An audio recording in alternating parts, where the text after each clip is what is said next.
Welcome back guys, don't forget to like, share and subscribe. Today I will share with you how and why I became a drug dealer plus the pros and cons. But before I get started, I just want to say I do not promote drugs or drug use. The how. Okay, so I had been smoking weed for about a year and a half. And this is right after high school, so I'm still living with my parents and also asking for money just so I can get high. We've all been there, don't judge. I also worked a couple dead-end jobs, but it'd always feel out of place or like I shouldn't be there. Before I continue, I want to remind you that selling drugs is a business that isn't meant for everyone and it is illegal. Anyway, the main reason I wanted to sell at first was so I can basically smoke for free and maybe make a few bucks on the side. The mind of a 18 to 19-year-old. This was meant to just be a side hustle, but it ultimately became my main source of income. One thing that a lot of drug dealers or movies, shows don't mention about selling drugs is that you don't actually have to be a thug or a hardcore guy to do this. Depending on where you live and your clientele, you may not even need a gun. I recommend you purchase one before dabbling in this business though.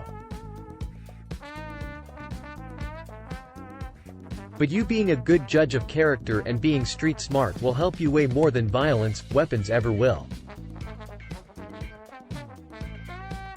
And if you follow these 3 rules to a T, you'll be fine. Rule number 1. Never leave drugs, money, scales lying around. I promise this will come back to haunt you. People are grimy and will snake you at the first possible chance, no matter the relationship. I've seen PPL rob their own family. Rule number 2.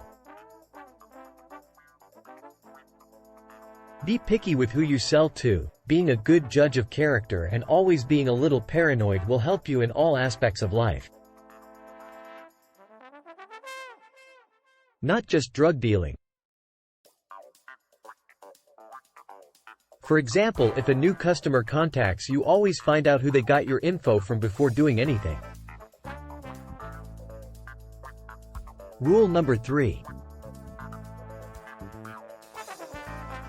The most important rule: be social, friendly.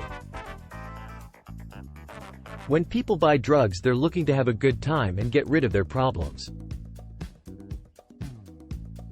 Rule 3 is very important because a lot of plugs end up being assholes in order to seem tough, when in reality that mindset will keep you from succeeding long-term. And just think about it as a customer, would you rather buy from someone nice who's always in a good mood or an asshole? Anyway, these are the steps I took to begin. I started out with $40. You can start with more, but I wouldn't buy more than a zip, 28 grams, at first. I wasn't working anywhere at the time, so this was all I could spare without spending my gas money as well. Anyway, I took the 40 to my best plug.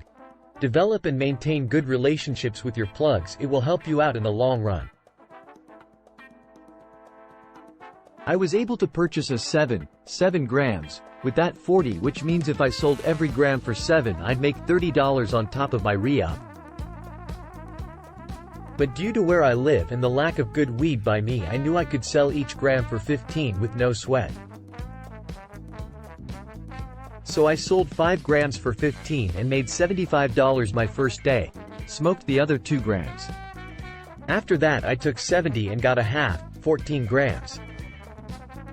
But before buying it, I already had a customer waiting to buy a half, 14 grams, for $150.